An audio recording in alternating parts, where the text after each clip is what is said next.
Be ready. 5 seconds.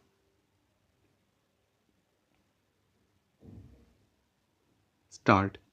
Sir, in our constitution, we have guaranteed certain rights, and the fundamental rights that are made available to the citizens in India are provided in Part 3 of our constitution.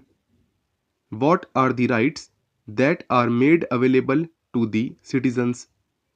They are the right to equality before law, right to freedom of speech and expression, to assemble peacefully and without arms, to form associations or unions, to move freely throughout the territory of India, to reside and settle in any part of the territory of India and practice any profession or carry on any occupation, trade, or business.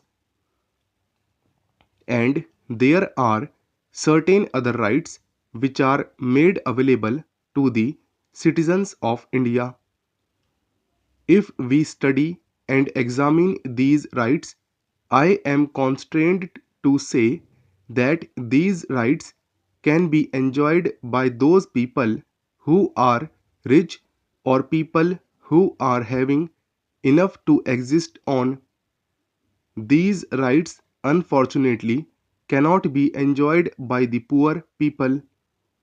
In the other constitutions of the world, there are certain other fundamental rights made available, and those rights are right to existence itself. It is not mentioned in those constitutions that the right to existence is made available to the citizens, but under different headings, those rights are made available. The right to education is made available, the right to shelter is made available, the right to education is made available, the right to medical assistance is made available. These kinds of rights are made available to citizens in some countries of the world. If we study the American Constitution, these kinds of rights are not made available to the citizens in the American Constitution. The rights which can be enjoyed by the well to do people are available in the American Constitution, but the right which can be enjoyed by the poor people are not made available in the American Constitution. The right to work is not made available to the citizens in America, in spite of the fact that even in America there is unemployment. America is a very vast country having huge resources and very limited population, yet the right to work is not made available to the citizens in America.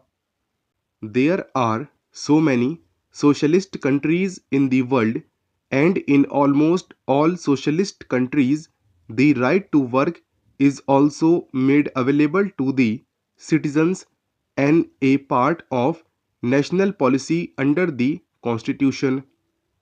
The new Russian constitution has gone a step ahead and says that the right to work of the choice of the man who wants to work is available to the citizen.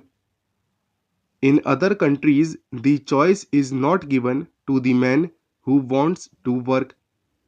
He can go to the government and ask for a job, and a job is made available to him. He has to accept it whether he likes it or not. But in the Russian constitution, one can say, I want a job of this kind, and that kind of job should be made available to me, and that of a job is given to him under the new constitution in the Russia. But there is one thing which is to be borne in mind when we take these things into consideration. In all the capitalist countries, or the countries which are not socialist countries, the right to work is not made available, and in almost all the countries, the duty to work is not available. There is no duty cast upon the citizen to do their job. But in all the socialist countries, the right to work is given as well as the duty to work is also cast upon the citizens. Right to work is also related to the duty to do the work in the socialist countries of the world. I have studied so many constitutions of the world in which the right to work and duty to work is given in only one clause itself. The citizens have a right to work and a duty to work in one sentence that is mentioned. Even in China, the duty is cast upon the citizens to work. In the Russia also, the duty is cast upon the citizens to work, and if that duty is not done, the right will not be made available. If we study the concept of the right, it cannot exist unless there is a duty on the other side. If there is a duty, there will be a right, and if there is a right, there will be a duty. Now, the Indian concept of the duty and right is something different from the Western concept. The Indian concept starts from the duty and ends in right, and the Western concept starts from the right and ends in duty. I say, as a son, I have a duty towards my father. When I have a duty towards my father, father gets a right as against me.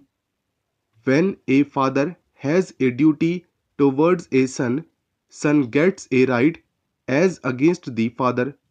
This is proper.